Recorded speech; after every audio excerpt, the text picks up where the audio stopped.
Have you ever checked your weather app in the morning, dressed perfectly for a warm, sunny day, and then walked outside to find it's raining, freezing, and terrible? Oh, absolutely. The weather app betrayal. I once wore a light summer jacket because my phone said it was going to be 25 degrees. 2 hours later, I was standing in a freezing wind, questioning all of my life choices. Right? I feel like the weather app is just guessing at this point. It's like, maybe it will rain, maybe it will snow. Just take an umbrella and good luck. Good luck to you, yes. But honestly, if that weather app struggle sounds familiar, you are in the right place today. Hey English learners, welcome back to the channel, your cozy little place to learn easy, natural English through real everyday conversations. I am Ryan. And I am Stella. Today we are talking about the weather. But wait, do not leave. We are not just going to teach you the words sunny and rainy. No, today we are going deep. We are talking about how the weather completely changes our mood, our productivity, and our personality. We will talk about why sunny days can actually be stressful, why we secretly love rainy days, and how to use the weather to make interesting small talk. And before we jump in, if this podcast helps you practice your listening in a calm and natural way, please give this video a like and subscribe to the channel. It really helps us keep making these conversations for you. We also have a small challenge for you today. Write your favorite type of weather in the comments, but tell us why. Don't just say, I love summer. Say, I love summer because I can drink iced coffee in the park. We want to read your stories. And just a reminder, this is a B1 to B2 level English conversation. So the language is natural, the vocabulary is a little stronger, but we keep it clear and easy to follow. Yes, so grab a cup of coffee or tea, get comfortable, and let's dive in. And stick around until the end because we have our word tour where we break down 6 really useful words from today's chat. Okay, Ryan, let's start with something controversial. Let's talk about sunny days. Everyone says they love sunny days. Right, you are supposed to love them. It's almost a rule. Exactly, but I want to talk about something called sunshine guilt. Have you ever experienced this? Oh my goodness, yes. Sunshine guilt is so real. For our listeners, sunshine guilt is that heavy feeling you get on a beautiful, bright Saturday morning when you just want to stay in your pajamas, watch movies, and do absolutely nothing. But you look out the window and the sun is shining, the birds are singing, and the universe is screaming at you. Go outside, go for a run, be productive, have a picnic. And if you stay inside on the sofa, you feel terrible. You feel like you are wasting a perfectly good day. The sunshine is judging you. The sunshine is judging you. That is the perfect way to say it. You feel this pressure to have an amazing, highly productive day just because the sky is blue. I remember a weekend last month. It was the first warm day of spring. Everyone was posting pictures on social media of hiking, biking, going to the beach, and I was inside, cleaning my kitchen. I felt like I was failing at life. Yes, you see people outside living their best lives, and you think, if I don't go outside right now and enjoy this weather, I am a bad person. That is sunshine guilt. It is exhausting. It really is. And this brings us to the exact opposite situation. The rainy day pass. Oh, I love the rainy day pass. It is the best feeling in the world. Let's explain it. Imagine it's Sunday. You wake up, you hear heavy rain hitting the window. The sky is dark gray. It looks dreary outside. What happens in your brain? Total relief. My brain says, congratulations, Stella. You are officially excused from life today. You do not have to go running. You do not have to be productive. You have permission to stay under a blanket. Exactly. The rainy day gives you a free pass to do nothing. There is zero pressure. Nobody is having a picnic in a thunderstorm. No one is posting hiking pictures in the freezing rain. So suddenly staying inside and watching 3 movies in a row feels totally acceptable. It feels cozy instead of lazy. That is the key difference. On a sunny day, staying inside makes you lazy. On a rainy day, staying inside makes you cozy. The weather changes the definition of your actions. I completely agree. And I think that is why so many introverts secretly prefer rainy days or autumn weather. The world slows down and it matches their internal energy. Let's talk about that energy shift, because seasons really do change our personalities, don't they? Oh, 100%.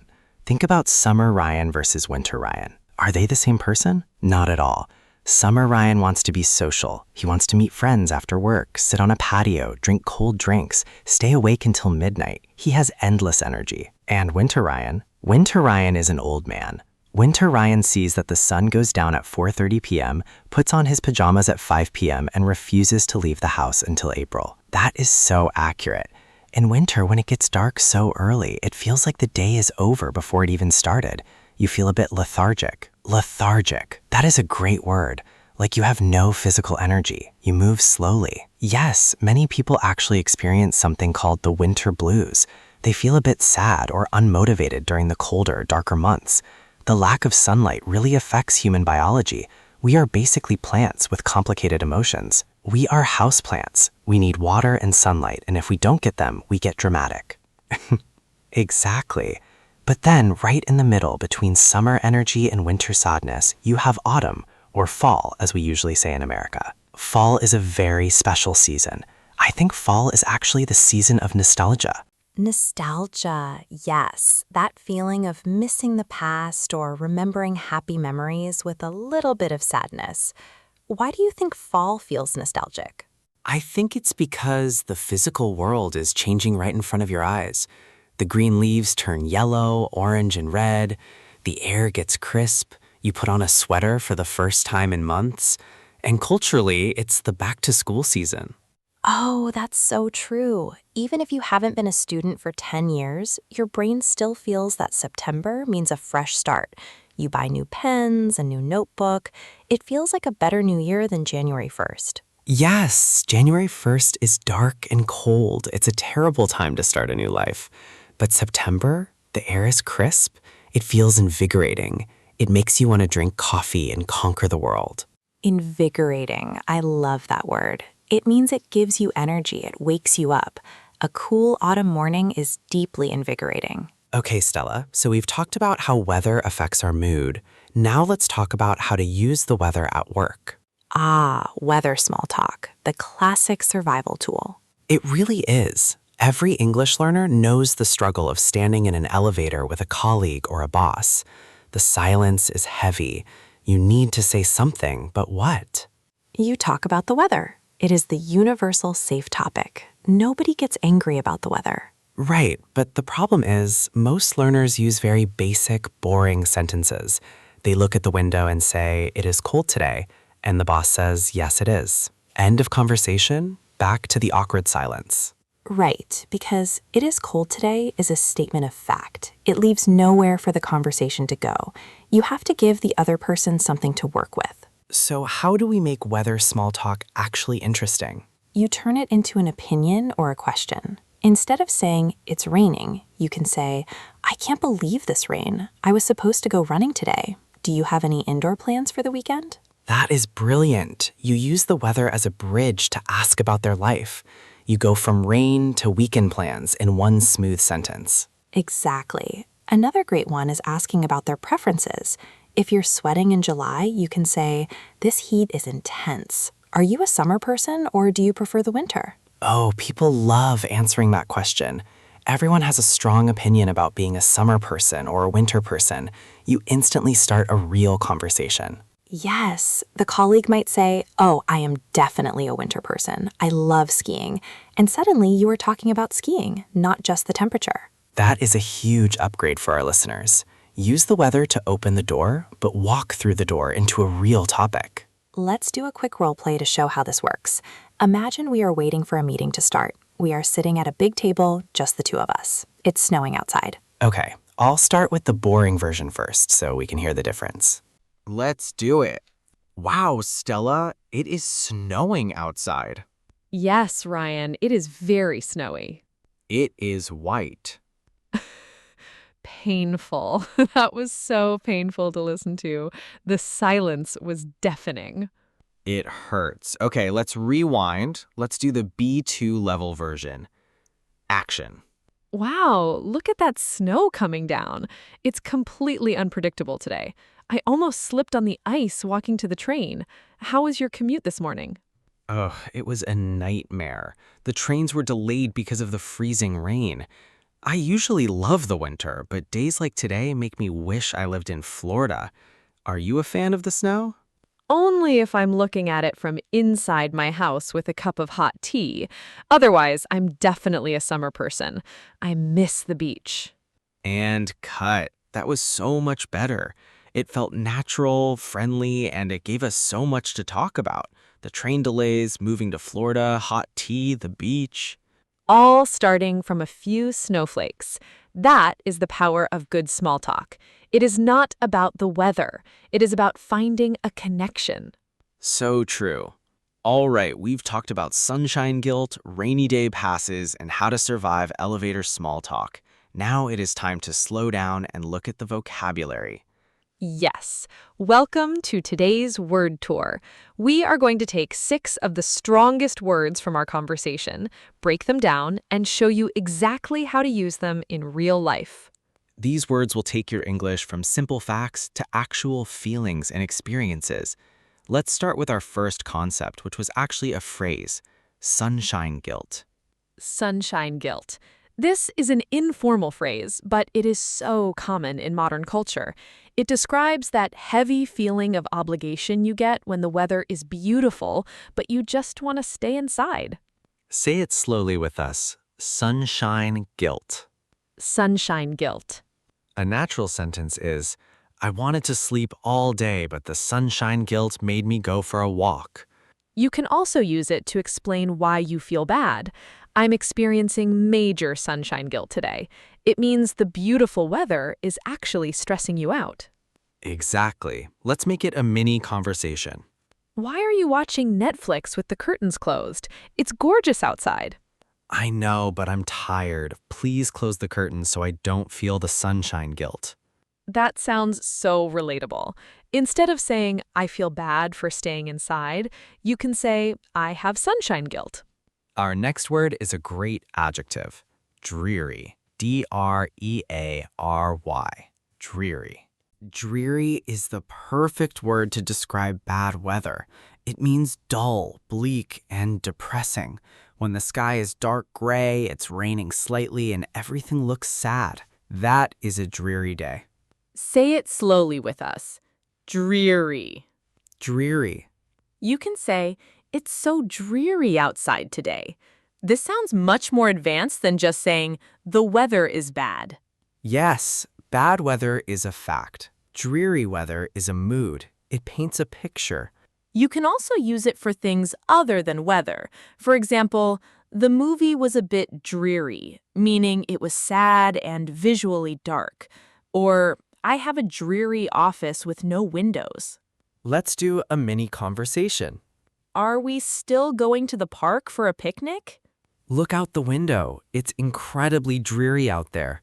Let's just order pizza and stay home. Much better than sitting on wet grass. So instead of saying the weather is dark and sad, say it's a dreary day. Our third word describes how that dreary weather can make you feel. Lethargic. Lethargic. This is a fantastic B2 level word. It means feeling sluggish, lacking energy, and having no motivation to move, like when Winter Ryan puts on his pajamas at 5 p.m. Exactly. Say it slowly with us. Lethargic. Lethargic. Notice the stress is on the middle syllable. Lethargic. A natural sentence is, the dark winter days make me feel so lethargic. You can use this for feeling sick, too. I think I have a cold. I feel very lethargic today. Or after eating a huge meal, I ate too much pasta for lunch. Now I feel completely lethargic. Let's make it real. Do you want to go to the gym after work? Honestly, no. I'm feeling really lethargic today. I just want to go to bed. So instead of saying, I have no energy, say, I am feeling lethargic. Now let's look at the exact opposite feeling. Word number 4 is invigorating. Invigorating. This means making you feel full of energy, alive, and fresh. We used this to describe a crisp autumn morning. Say it slowly with us. Invigorating. Invigorating. If you step outside into cool, fresh air and take a deep breath, you can say, wow, this air is invigorating. Yes, it means it wakes you up. You can also use it for activities. A cold shower in the morning is very invigorating. Or we had an invigorating conversation, meaning the talk gave you energy and new ideas. Mini conversation time. How was your morning run in the cold weather? It was tough to wake up, but the cold air was actually really invigorating. I feel great now. So instead of saying, this weather wakes me up, say, this weather is invigorating. Our fifth word is a noun that describes a very specific feeling, nostalgia. Nostalgia. This is a beautiful, slightly sad word. It means a sentimental longing for the past, when you remember a time in your life that was happy, but it is gone now. Say it slowly with us. Nostalgia. Nostalgia. We said that autumn is the season of nostalgia because it reminds us of going back to school when we were kids. A natural sentence is, listening to 90s music always gives me a sense of nostalgia. You can also use the adjective, which is nostalgic. I feel very nostalgic today. Let's do a mini conversation. Why are you looking at old photos from high school? I don't know, the autumn weather just makes me feel a bit nostalgic. Time goes by so fast. That is so true. So instead of saying, I'm thinking about the past, say, I'm feeling a sense of nostalgia. And our final phrase for today's word tour is an idiom, a free pass. A free pass. We said a rainy Sunday gives you a free pass to stay inside and do nothing. A free pass means permission to do something without being judged, punished, or feeling guilty. Say it slowly with us. A free pass. A free pass.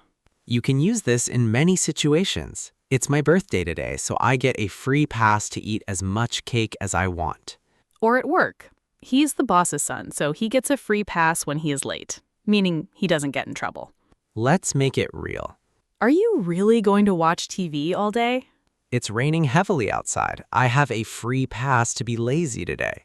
So instead of saying, I have an excuse to do this, say, I have a free pass.